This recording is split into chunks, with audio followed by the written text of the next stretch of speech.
जय श्री राम, जय श्री राम, जय श्री राम।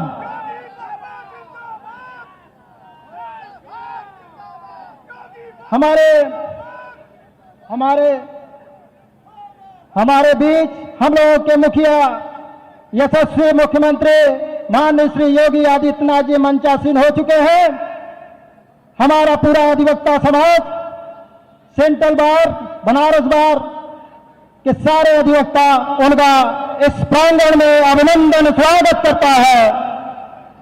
हम स्वागत की कड़ी में अपने सेंट्रल बार के अध्यक्ष श्री मुरलीधर सिंह जी से निवेदन करेंगे कि उनको अंग वस्त्र देकर उनका स्वागत करें। हमारे अध्यक्ष श्री मुरलीधर सिंह जी।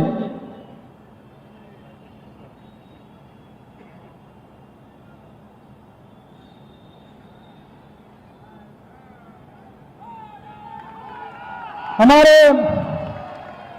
दोनों बार के अध्यक्ष, इनको हमारे यशस्वी मुख्यमंत्री को अशोक चिन्ह देकर के, मोमेंटो देकर के उनका स्वागत अभिनंदन करेंगे। हमारे दोनों बार के अध्यक्ष।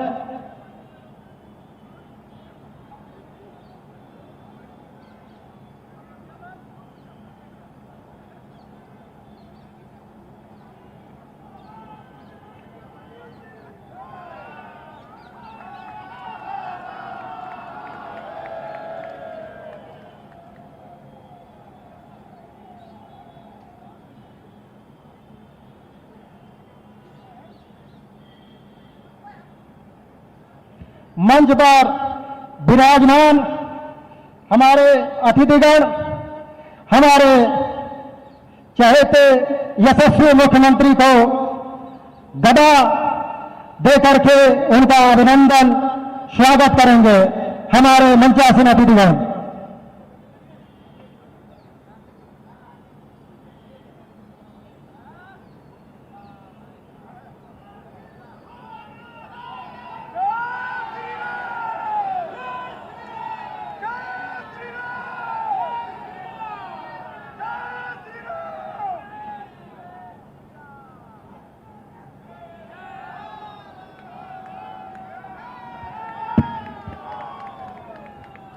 हमारे अतिथिगणों का हमारे युवा महामंत्री बनारस बार कमलेश सिंह यादव जी सभी अतिथिगणों को अंग वस्त्र पहनाकर उनका स्वागत अभिनंदन करेंगे। हमारे महामंत्री डी बनारस बार।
हमारे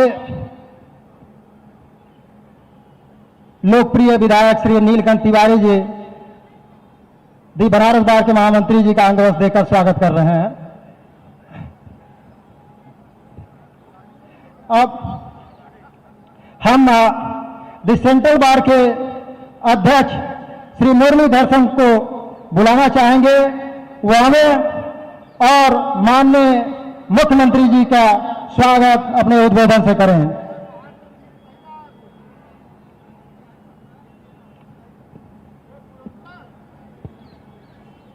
युग पुरुष उत्तर प्रदेश के यशस्वी मुख्यमंत्री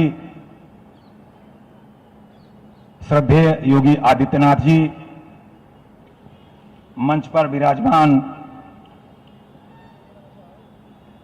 bar council of Uttar Pradesh के सदस्य श्री हरिशंकर सिंह जी, बार काउंसिल के उत्तर प्रदेश के सदस्य Shri Arun Tripathi ji, bar council of Uttar Pradesh के सदस्य विनोद पांडे जी, बनारस बार एसोसिएशन के अध्यक्ष और हमारे बड़े भाई अवधेश सिंह जी, बनारस बार एसोसिएशन के महामंत्री Kamlesh Yadav ji, sales tax bar के अध्यक्ष प्रमोद राम त्रिपाठी जी, कमिश्नरी बार के अध्यक्ष रविशंकर पांडे जी, मंच पर विराजमान उत्तर प्रदेश के स्टाम्प पंजीयन मंत्री श्री रविंद्र जायसवाल जी, हम लोगों के साथ ही सेंट्रल बार के पूर्व अध्यक्ष और विधायक माननीय नीलकंठ त्रिपाठी जी, पिंडरा के सम्मानीय विधायक अवधेश सिंह जी,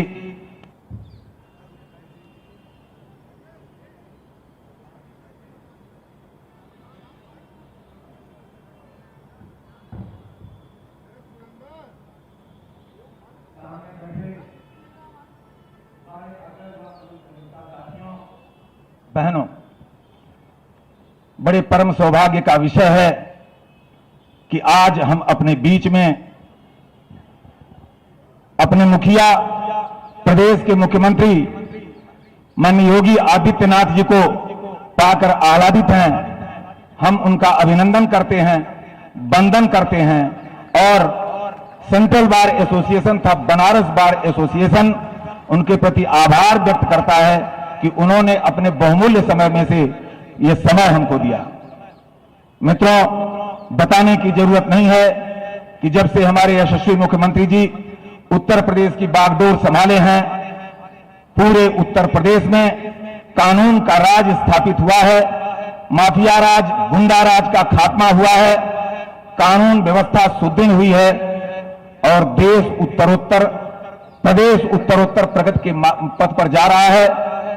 उत्तर प्रदेश आर्थिक रूप से जो संपन्न आपके नेतृत्व में हुआ है, हम उसके लिए भी आपके आभारी हैं और यह आशा और विश्वास करते हैं कि आपके नेतृत्व में उत्तर प्रदेश नई ऊंचाइयों को छुएगा, नया प्रतिमान स्थापित करेगा।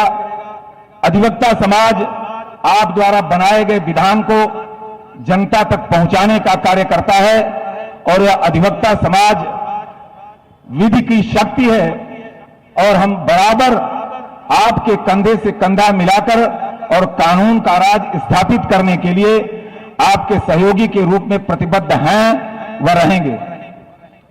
मित्रों, माननीय मुख्यमंत्री जी ने हम अधिवक्ताओं के लिए बहुत कुछ काम किया है उन्होंने और बहुत कुछ सोचा भी है।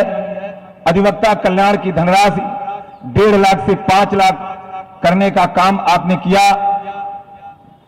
हजारों अधिवक्ताओं को वह राशि मिल चुकी है। हमारा कार्पस फंड बढ़ाकर के 500 करोड़ आपने किया। मृतक अधिवक्ताओं के आश्रितों को धनराशि मिल रही है और हम आशा करते हैं कि आने वाले समय में अधिवक्ताओं के कल्याण के लिए और भी योजनाएं आप लागू करेंगे। मैं इसी आशा और विश्वास के साथ पुनः अपने यशस्वी मुख्यमंत्री जी को धन्यवाद देते हैं, क्योंकि आप लोग उनको सुनने के लिए आए हैं। बीच में मैं रोड़ा नहीं बनना चाहता। मैं अपनी वाणी को विराम देते हुए मैं पुनः अपने यशस्वी मुख्यमंत्री को धन्यवाद देता हूं। जय हिंद, वंदे मातरम।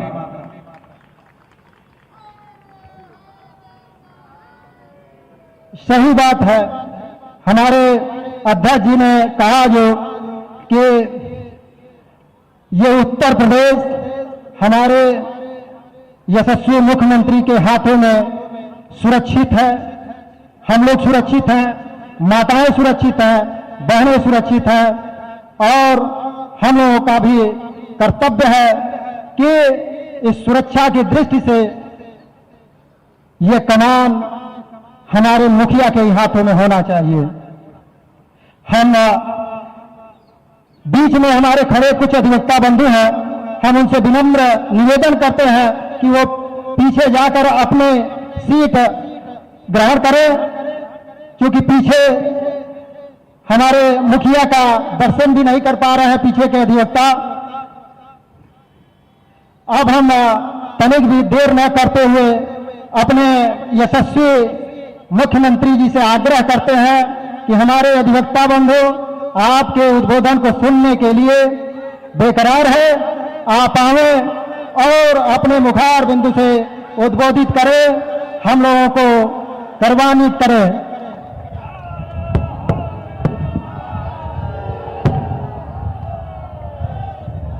नमः पार्वती पतिये हर हर।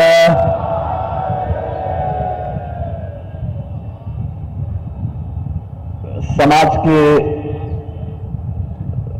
सबसे प्रबुद्धतम वर्ग में से एक अधिवक्ता समुदाय के साथ आज के संवाद कार्यक्रम में मंच पर उपस्थित प्रदेश सरकार में मंत्रिमंडल के मेरे सहयोगी श्री रविंद्र जायसवाल जी, अधिवक्ता समुदाय से ही जिन्होंने विधायिका में प्रवेश किया है, ऐसे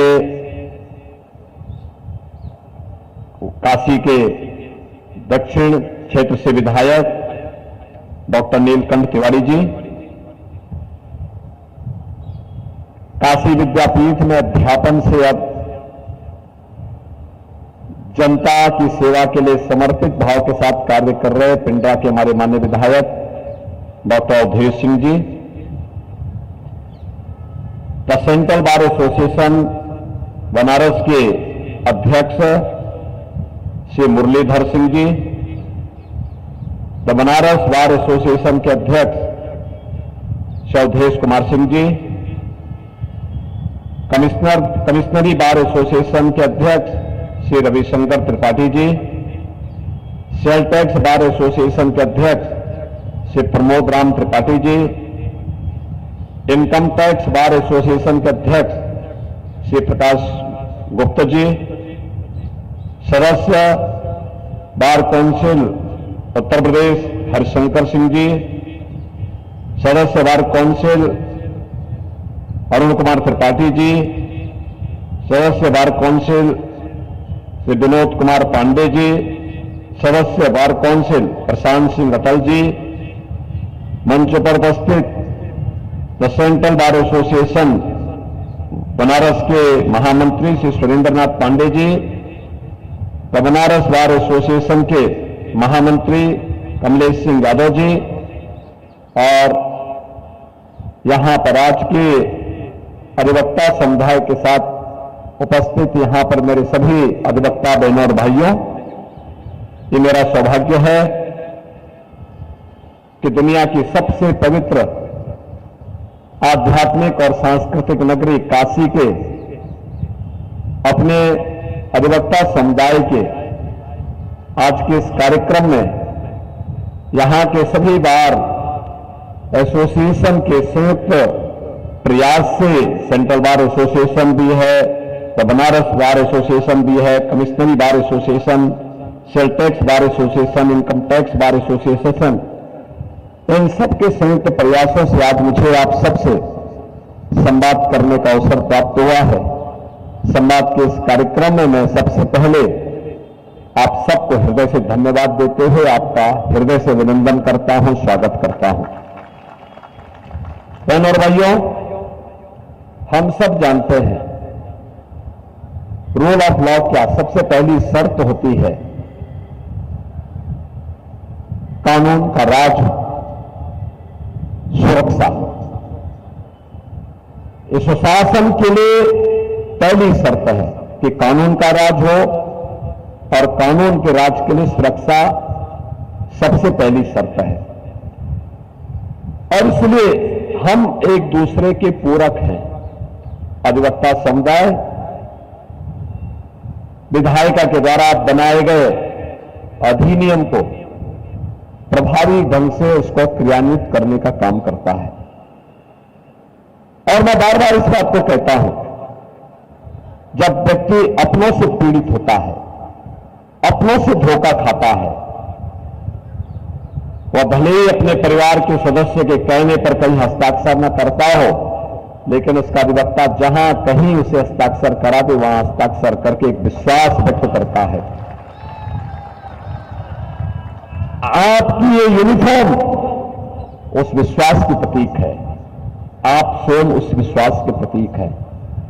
जब एक पीड़ित आता है और उस पीड़ित को जब आप देखते हैं तो उस पीड़ित को न्याय दिलाने की आपकी प्रतिबद्धता सचमुच अत्यंत अभिनंदनीय है, सराहनीय है। और एक गरीब से लेकर के समाज की किसी भी तबके के व्यक्ति को न्याय दिलाने के लिए आपके प्रयास जो होते हैं उसमें लाखों लोगों को एक नया जीवन उससे प्राप्त होता है। बहनों भाइयों, जब हम लोग आज यहां पे अधिवक्ता समुदाय के साथ बैठे हुए हैं, अधिवक्ता समुदाय समाज का एक प्रबुद्ध वर्ग माना जाता है और देश की ज्वलंत समस्याओं से इस समुदाय ने कभी भी अपने आप को अलग नहीं किया। उन समस्याओं का समाधान करने के लिए, उन चुनौतियों से जूझने के लिए, उन चुनौतियों का डटकर मुकाबला करने के लिए यह समाज समुदाय हमेशा अग्रिम पंक्ति में खड़े होकर के कार्य करता रहा। याद करिए देश की आजादी की लड़ाई को, आजादी की लड़ाई के अग्रिम पंक्ति के सेनानी कौन थे? हमारा अधिवक्ता समुदाय था। उन्होंने देश में, दुनिया में अच्छी डिग्री ली, लेकिन जब लगा कि केवल अधिवक्ता का पेशा ही मेरे लिए सब कुछ नहीं हो सकता, अपनी अच्छी खासी प्रैक्टिस एक और रख करके देश की आजादी के आंदोलन में कूद पड़े थे। तब देश की आजादी कोसों दूर थी, ऐसा नहीं था कि हमारे हाथ में हो, लेकिन उन्होंने कहा नहीं, नेशन फर्स्ट, हम अपने देश के लिए लड़ेंगे, अपने देश के लिए काम करेंगे। और उनके द्वारा जो उस समय लड़ाई लड़ी गई उसका परिणाम था कि आजादी की लड़ाई में राष्ट्रपिता महात्मा गांधी से लेकर के सरदार पटेल से लेकर के पंडित जवाहरलाल नेहरू से लेकर के एक पूरी फेरत डॉक्टर राजेंद्र प्रसाद से लेकर के बाबा साहब भीमराव अंबेडकर से लेकर कौन ऐसा व्यक्तित्व है जो अधिवक्ता न रहा हो। सबका अपना एक अपनी छाप थी, एक अपनी पहचान थी।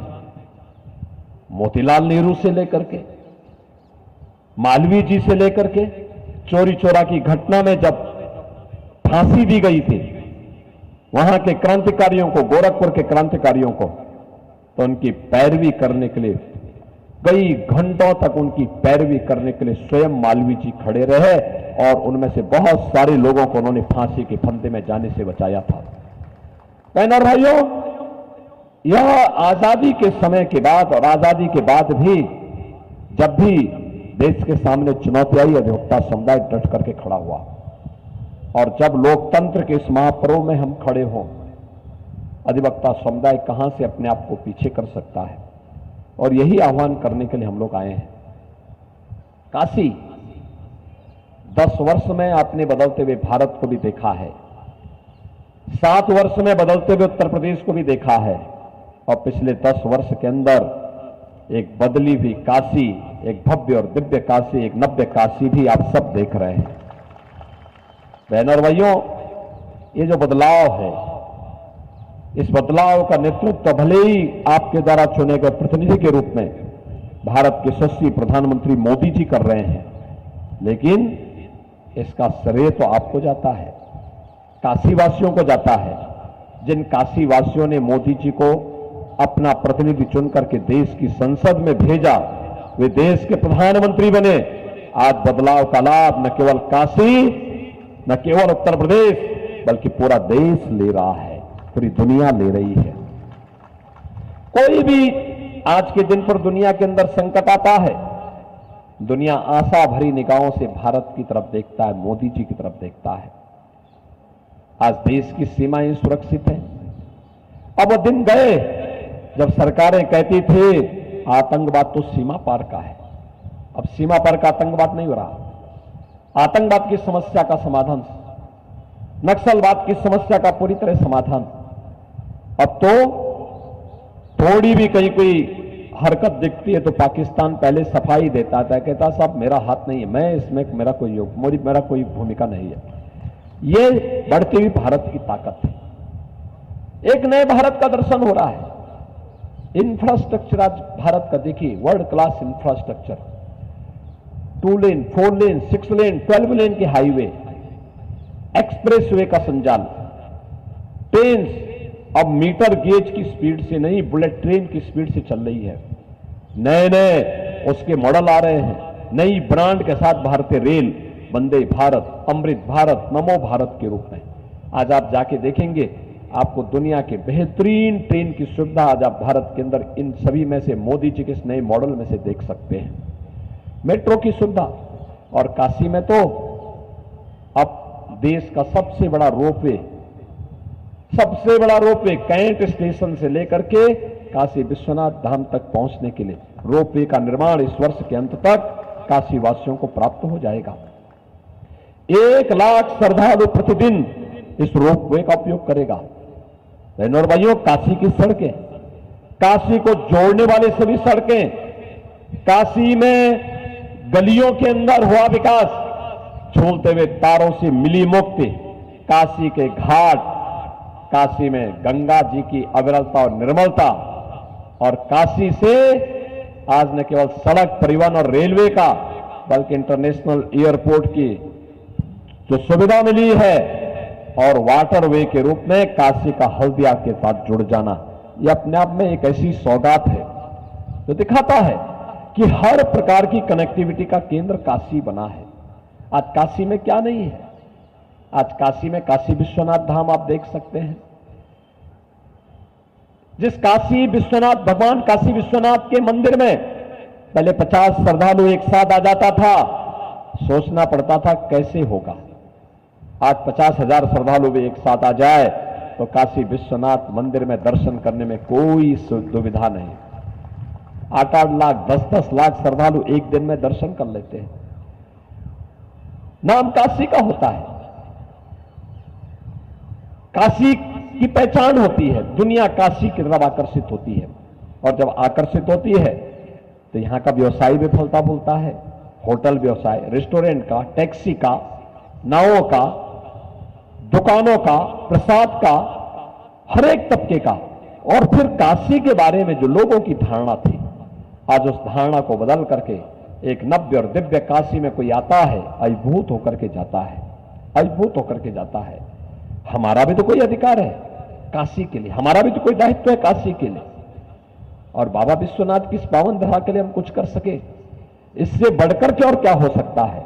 और आज वह कार्य यहां पे हो रहा है। याद करिए 2014 के पहले, 2017 के पहले काशी में क्या स्थिति थी?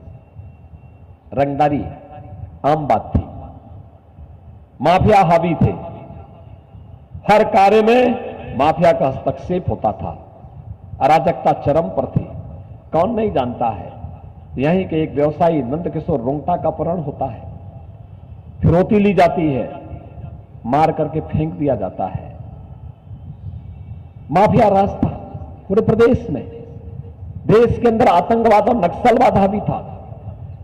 नक्सलवाद और आतंकवाद के सामने देश की सरकार और माफिया के सामने प्रदेश की सरकारें घुटना टेक चुकी थी। आज आप देख रहे होंगे नए भारत और नए उत्तर प्रदेश को, ये जो परिवर्तन हुआ है, इस परिवर्तन के वाहक आप हैं, क्योंकि आपने मोदी जी को समर्थन दिया, आपने बीजेपी को समर्थन दिया, इसलिए इस परिवर्तन को करने में सफलता प्राप्त हुई और आज उसका परिणाम हमको दिखाई देता है। काशी तो हमारी आध्यात्मिक और सांस्कृतिक नगरी है, लेकिन मुझे उन नगरों में जाने का, उन क्षेत्रों में जाने का अवसर प्राप्त होता है जहां पर पहले भय और दहशत हुआ करता था। भय और दहशत हुआ करता था हर एक तबके के लिए।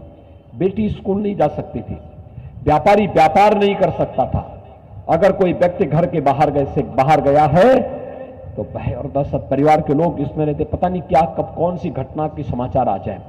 बहनों और भाइयों, आज कम से कम हम कह सकते हैं कि रात चलते हुए राहगीर को कोई छेड़ नहीं सकता, बेटी को कोई छेड़ नहीं सकता, व्यापारी के व्यापार में कोई हस्तक्षेप नहीं कर सकता, उससे कोई रंगदारी वसूली नहीं कर सकता है। ये परिवर्तन आपकी ताकत से आज प्रदेश में भी और देश में भी देखने को मिल रहा है और इसीलिए मैं आपसे अपील करने के लिए आया हूं। सरकार ने जो कुछ देने का प्रयास किया, ये हमारा दायित्व था, ये कोई खैरात नहीं है, ये हमारा दायित्व, हमारी ड्यूटी है और हम लोगों ने हमेशा इस बात को ध्यान में रखा है। मैं इस बात को मानता हूं, हमेशा हम लोग इस बात को मानते हैं, भारतीय जनता पार्टी इस बात को मानती है कि समाज के हर एक तबके का संरक्षण करना, उसको आगे बढ़ाने का काम करना हमारा दायित्व बनता है। हमने देखा है, हमें भी जब कहीं न्याय के लिए जाना होता था, अधिवक्ता समुदाय के पास से हम लोग जाकर के वह हमारी लड़ाई में हमेशा खड़े रहते थे, हर लड़ाई में खड़े रहते थे। और इसीलिए मैं जब जाता था, देखता था, उनके चेंबर को देखता था, मुझे लगता था, मैं देखता था कि भाई यह व्यक्ति दूसरों के लिए लड़ रहा है, लेकिन जब इसके चेंबर में हम लोग जाते हैं तो कितनी सुविधा के अभाव में व्यक्ति काम करता है। सर्दी, गर्मी, बरसात कुछ भी हो, उनके चेंबर में जाओ तो दिन में ही हमें सूरज और चांद तारे दिखाई देते थे। पूरा टूटा हुआ चेंबर और व्यक्ति तब भी काम कर रहा है, गर्मी की परवाह नहीं कर रहा, बरसात की परवाह नहीं कर रहा, शीतलहरी की परवाह नहीं कर रहा है। हमने कहा भी देखो, अगर भवन बनना है कोर्ट का तो अधिवक्ताओं के चेंबर को भी उसके साथ जोड़ो बनाने के लिए। हम बार और बेंच को अलग अलग करके क्यों देखते हैं? दोनों में संतुलन होना चाहिए। अगर बेंच का कोई भवन बन रहा है तो उसके साथ बार को भी जोड़ो, अधिवक्ताओं के चेंबर के निर्माण के लिए धनराशि उपलब्ध कराओ। उत्तर प्रदेश में क्या हम वर्ल्ड क्लास लॉ यूनिवर्सिटी दे सकते हैं? हमें उस दिशा में प्रयास करना चाहिए और मुझे बताते हुए प्रसन्नता है, आज हमने जिस प्रयागराज में नया लॉ यूनिवर्सिटी बना रहे हैं डॉक्टर राजेंद्र प्रसाद जी के नाम पे, वह लॉ यूनिवर्सिटी हमारा प्रयास है, उसका विजिटर देश सुप्रीम कोर्ट के मुख्य न्यायाधीश हैं और हमारा प्रयास है कि हम उसको ऐसा लॉ यूनिवर्सिटी बनाएं जो मानक बने देश के लिए, जिसमें हम अच्छे अधिवक्ताओं की एक टीम वहां के माध्यम से पैदा करें, वो एक मानक बने, के स्टैंडर्ड सेट करें। अधिवक्ताओं से जुड़े हुए बहुत सारी समस्याएं आती थी और पीड़ा भी थी, होती थी कि आखिर इस समस्या का समाधान कैसे होगा। यही नीलकंठ तिवारी मेरे साथ सहयोगी मंत्री थे और मैंने इनसे कहा, मैंने कभी इन समस्याओं को कलेक्ट करो। और फिर क्योंकि बार एसोसिएशन के पदाधिकारी के रूप में, सबसे युवा पदाधिकारी के रूप में उन्होंने यहां बार में काम किया, तो उनके पास जानकारी भी थी। उन्होंने कहा कि अगर अधिवक्ता निधि को हम 1.5 लाख से 5 लाख कर लें, हमने कहा एकदम करना चाहिए। 1.5 लाख में क्या होगा आज के दिन पे, इस राशि को बढ़ाना चाहिए। फिर पैसा हर साल न देना पड़े, कैसे होगा? तो हमने कहा कॉर्पस फंड बनाओ, जितना पैसा होना होगा। बहनों और भाइयों, मुझे बताते हुए प्रसन्नता है, दोनों कार्य हो चुके हैं और मैं आपको, वहां तो अधिवक्ता परिषद समय नहीं निकाल पाया या उन्होंने समय पे कार्यक्रम ऑर्गेनाइज नहीं कर पाए। जितने भी बचे हुए अधिवक्ता थे जिनको इस निधि का पैसा अब तक मिलना था, उन परिवारों को अब तक मिल चुका होगा। सारी प्रक्रिया पूरी है, केवल पैसे का चेक उन्हें उपलब्ध कराने, डीबीटी के माध्यम से पैसा जाना है। और मैं आपको आश्वस्त कर रहा हूं इस चीज को लेकर के, सारी प्रक्रिया पूरी है। प्रशांत सिंह अटल वगैरह ये सभी लोग खड़ी इस बात को देख रहे हैं और हम इस बात के लिए कह रहे हैं, इस कार्य को हमने, अब जो हमारे अध्यक्ष जी कह रहे थे, कॉर्पस फंड को भी 500 करोड़ रुपए का हमने कर दिया है। अब यह इसी के ब्याज से इतना पैसा आएगा कि आपको कहीं कोई समस्या नहीं होगी, किसी अधिवक्ता को कोई समस्या नहीं होगी। हम लोगों ने इससे अब तक बहुत सारे लोगों को इस माध्यम से, इसके माध्यम से जो हमारे पास आया था वर्तमान में, जो इसके लिए हम लोगों ने अब तक जो कार्रवाई प्रारंभ की है, यहां पे 2751 आश्रितों को 127 करोड़ 81,50,000 रुपए का भुगतान हम लोग अब तक कर चुके हैं। और वर्तमान में सहायता के लिए जो 456 आवेदन हमारे पास आए हैं, उनमें 22 करोड़ 26 लाख रुपए ये फाइनल कार्रवाई हो चुकी है। ये पैसा केवल उनके अकाउंट में जाना है। और 336 नए आवेदन आए हैं, इनके लिए भी 1680 लाख यानी 16 करोड़ 80 लाख रुपए स्वीकृत किए जा चुके हैं। ये प्रक्रिया भी हमारी आगे बढ़ रही है। इसके साथ ही हम लोगों ने 17-18 से अब तक कुल 3,505 अधिवक्ताओं को 66 करोड़ 45 लाख 89,926 रुपये का भुगतान अब तक हम लोग कर चुके हैं, जो अधिवक्ता समुदाय को जाना चाहिए था। इसी प्रकार से जो उत्तर प्रदेश अधिवक्ता सामाजिक सुरक्षा निधि योजना के अंतर्गत मृत्यु दावे के रूप में 2017-18 से अब तक 1,872 मृतक अधिवक्ताओं के आश्रितों को भी 14 करोड़ 75 लाख 22,112 रुपये का भुगतान अब तक उन सभी समुदायों को किया गया है। हमारे युवा अधिवक्ताओं के लिए 3,758 युवा अधिवक्ताओं को 3 वर्ष के लिए पुस्तक एवं पत्रिका आदि क्रय के लिए अब तक 1 करोड़ 60 लाख का वित्तीय सहायता स्वीकृत करके उनको उपलब्ध कराया जा चुका है। जो मैं कह रहा था अधिवक्ता समुदाय के लिए चैम्बर निर्माण के लिए, इसमें झांसी, सुल्तानपुर, वाराणसी, प्रतापगढ़, संत कबीरनगर, सिद्धार्थनगर, देवरिया, बलरामपुर, गोरखपुर, यहां पर पैसा हम लोग स्वीकृत कर चुके हैं। पैसा हमने वहां से रिलीज भी कर दिया है। और अधिवक्ता चैम्बर के निर्माण के लिए प्रयागराज को 11 करोड़ 31 लाख, कासगंज को 5 करोड़ 25 लाख, लखनऊ को 4 करोड़ 88 लाख, श्रावस्ती को 4 करोड़ 85 लाख यह धनराशि अमुक्त हम कर चुके हैं। और उच्च न्यायालय में भी हम लोगों ने 10,000 अधिवक्ताओं को बैठने के लिए एक मल्टी लेवल पार्किंग कम एडवोकेट चैम्बर वहां पर बनाने की कार्रवाई प्रारंभ की है। और इसके लिए हम लोगों ने 608 करोड़ रुपए स्वीकृत करके इसको हाईकोर्ट, प्रयागराज हाईकोर्ट में हम लोगों ने इसके लिए स्वीकृत किया है। बहनों और भाइयों, ये सभी कार्य जो प्रदेश के अंदर समयबद्ध तरीके से आगे बढ़ाने की कार्रवाई चली है, मोदी जी ने जिस सुशासन की नींव 2014 में रखी थी, उस सुशासन की पहली शर्त होती है रूल ऑफ लॉ। और रूल ऑफ लॉ के लिए आवश्यक है सुरक्षा का एक बेहतर वातावरण। आज उसको प्रदेश के अंदर हम लागू करने के लिए पूरी प्रतिबद्धता के साथ लगे हैं। और आज मैं आप सबके बीच में इसीलिए आया हूं कि आप, वैसे भी आपने पहले से तय किया है, आप सभी लोग हमेशा यहां पर देश के लिए, समाज के लिए अपने आप को समर्पित करने वाले समुदाय में से हैं। मोदी जी आपकी प्राथमिकता में है और मोदी जी की प्राथमिकता में आप हैं। इसलिए मैं आपके पास आया हूं आपसे अनुरोध करने के लिए। आजादी की लड़ाई में अधिवक्ता समुदाय ने देश को अपना पूरा समय दिया था, अपनी प्रैक्टिस रोकी थी। उन्होंने कहा था ये बात में नेशन फर्स्ट, और नेशन फर्स्ट के उसी अभियान को लेकर आज मोदी जी चले हैं। एक तरफ नेशन फर्स्ट है, दूसरी तरफ फैमिली फर्स्ट के लोग हैं। बहनों और भाइयों, मैं आप सबसे अपील करूंगा, अब तक 6 चरणों के चुनाव संपन्न हो चुके हैं और 7वें चरण में काशी में भी हम लोगों को अपने मतदान को उपयोग करना है। मैं देख चुका हूं देश के अंदर कश्मीर से कन्याकुमारी तक, कामरूप से कच्छ तक, देश के अलग अलग राज्यों में हमें जाने का अवसर प्राप्त हुआ है। और मैं कह सकता हूं 10 वर्ष में मोदी जी ने देश के अंदर जो कायाकल्प की, जो परिवर्तन किया, आज उस परिवर्तन का लाभ हम सबको देखने को मिल रहा है। हम मोदी जी को देश के प्रधानमंत्री के रूप में फिर से देश देखना चाहता है। इसलिए देखना चाहता है जैसे मोदी जी के तीसरे कार्यकाल के पहले 3 वर्ष में भारत दुनिया की तीसरी बड़ी अर्थव्यवस्था बन सके, एक आत्मनिर्भर और विकसित भारत के लिए, आने वाली पीढ़ी की खुशहाली के लिए।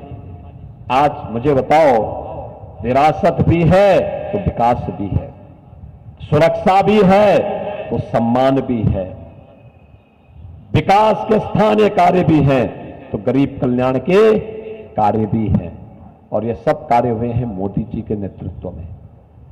आप बताओ, हमारा अधिवक्ता समुदाय लड़ते लड़ते थक जाता था, लेकिन अयोध्या का फैसला नहीं आ पाता था।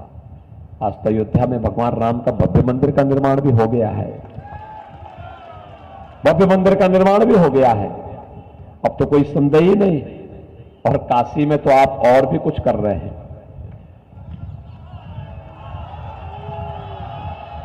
और काशी की देखा देखी मथुरा में भी शुरुआत हो चुकी है। ये नए भारत का नया सांस्कृतिक पुनर्जागरण है। गुलामी के अंशों को सर्वथा समाप्त करेंगे और विकसित भारत का निर्माण करेंगे। और विकसित भारत के लिए देश की आवाज के साथ हम सबको जुड़ना होगा। और देश की आवाज है फिर एक बार मोदी सरकार का। देश की आवाज यही है कि फिर एक बार मोदी सरकार का। और मेरी आप सभी सेंट्रल बार एसोसिएशन से, द बनारस बार एसोसिएशन से, कमिश्नरी बार एसोसिएशन से, सेल टैक्स बार एसोसिएशन से, इनकम टैक्स बार एसोसिएशन और बार काउंसिल के हमारे जितने भी यहां पे माननीय सदस्य हैं, इन सब से, आप सभी पदाधिकारियों से, पूरे अधिवक्ता समुदाय से मेरी विनम्र अपील होगी, अगला 4 दिन हम देश के लिए मोदी जी को फिर से प्रधानमंत्री बनाने के लिए अधिवक्ता समुदाय, अपने क्लाइंट और जितना समय हो सकता है 2 घंटे, 3 घंटे, 4 घंटे का समय निकाल करके काशी में रिकॉर्ड वोट से मोदी जी जीत करके जाएं। देश और दुनिया के लिए एक नया रिकॉर्ड बने, लोगों को बताने की आवश्यकता है। इसके लिए हम लोग जाएं और इसके लिए अपील करने के लिए मैं आज आपके बीच में आया हूं। मेरी बहुत बार इच्छा हुई है यहां पर, क्योंकि मुरलीधर सिंह जी की भी और उनकी पूरी टीम, यहां पर अवधेश कुमार सिंह जी की भी और उनकी टीम, कई बार मुझसे मुलाकात हुई। नीलकंठ जी के साथ भी आए थे लोग और इन्होंने कहा कि कार्यक्रम, आज मैं संजोग मानता हूं, चुनाव प्रचार के बहाने आपके बीच में मुझे आने का अवसर प्राप्त हुआ। और मैं चाहूंगा कि 4 दिन का समय एक एक व्यक्ति के साथ हम जाएं, बातचीत करें और कहें कि भाई देखो, हमें देश के बारे में सोचना है, स्थानीय मुद्दों को समाप्त करो। बहुत कुछ काशी में हुआ है, एक नई काशी का दर्शन हो रहा है। काशी आज दुनिया के अंदर धूप मचा रही है। काशी हर व्यक्ति आना चाहता है और काशी की इस नई कायाकल्प के शिल्पी, एक भारत श्रेष्ठ भारत के शिल्पी मोदी जी को तीसरा कार्यकाल प्रचंड बहुमत के साथ, रिकॉर्ड वोटों के साथ मिले। यह हमारे यहां के सभी बार एसोसिएशन के नेतृत्व में यहां का अधिवक्ता समुदाय आगे आकर के समर्थन के साथ आगे बढ़ेगा तो एक नई स्थिति पैदा होगी और आजादी के आंदोलन को हम लोग एक बार फिर से पुनर्जीवित कर पाएंगे। मैं एक बार फिर से यहां पर अपने सभी बार एसोसिएशन के पदाधिकारियों का, बार काउंसिल के सभी मेंबर्स का, आप सभी अधिवक्ताओं का हृदय से धन्यवाद ज्ञापित करता हूं और विश्वास व्यक्त करता हूं आप सभी कमल खिलाने के लिए प्राण प्रण से जुटेंगे। इन्हीं शब्दों के साथ मैं अपनी वाणी को बयान देता हूं। धन्यवाद। जय हिंद, जय जय श्री राम।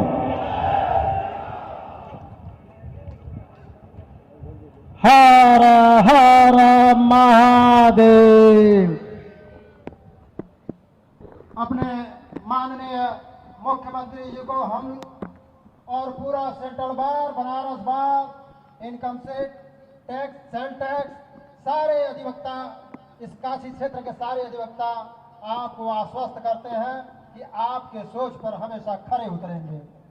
हम बनारस बार के अध्यक्ष श्री अवधेश कुमार सिंह जी को बुलाना चाहेंगे, वो आवे और धन्यवाद ज्ञापन करें। श्री अवधेश जी। आदरणीय महाराज जी, यहाँ उपस्थित सारे मित्र, मंच पर आसीन सभी सदस्यों का मैं हृदय से आभार व्यक्त करता हूँ। अपने मुख्यमंत्री जी का मैं आभार खास तौर से व्यक्त करता हूँ कि अपने व्यस्त कार्यक्रम में से हम लोगों के बीच इन्होंने अपना समय दिया और अपना उद्बोधन दिया। मित्रों, मुख्यमंत्री जी का आभार प्रदेश में शांति व्यवस्था काम करने, रूल ऑफ लॉ काम करने, विकास करने के लिए भी उनका हृदय से आभार व्यक्त करता हूँ। पिछले 3 महीनों में 3 बार मुख्यमंत्री से मुलाकात हुई और हर बार उन्होंने हम लोगों ने जो समस्या बताया उस पर सकारात्मक पहल किया और उसका निदान किया। मैं इसके लिए भी आपका आभार व्यक्त करता हूँ। मुख्यमंत्री जी का मैं इसलिए भी आभार व्यक्त करता हूँ कि जो अधिवक्ताओं की समस्या है उनके बारे में उन्हें स्वयं जानकारी है और उन्होंने स्वयं बताया कि मैं उससे भिज्ञ हूँ। मैं उनका आभार इसलिए भी व्यक्त करता हूँ कि जितनी बार हम लोग मिले उतनी बार हम लोगों ने उनसे कहा कि महाराज जी, हम लोगों के स्वास्थ्य की चिंता होनी चाहिए, बैठने की जगह की चिंता होनी चाहिए। उन्होंने हर बार यह आश्वस्त किया कि थोड़ा समय है, मैं उसकी चिंता कर रहा हूँ। तो इस तरह से हम अधिवक्ताओं से आत्मिक रूप से जुड़ने के लिए, हमें बल देने के लिए हम सब उनका आभार व्यक्त करते हैं। और मैं बनारस बार, सेंट्रल बार और अपने अन्य बार एसोसिएशन तथा वाराणसी के अधिवक्ताओं की तरफ से आपको आश्वस्त करना चाहते हैं कि इस बार हम मोदी जी को रिकॉर्ड मतों से जिताएंगे। ऐसा संकल्प हम लोगों ने पहले से ले रखा है। धन्यवाद। आप सभी अधिवक्ता बंधुओं से निवेदन है, आपके लिए नाश्ते का व्यवस्था किया गया है। बिना नाश्ता किए आप लोग ये प्रांगण नहीं छोड़ेंगे। धन्यवाद।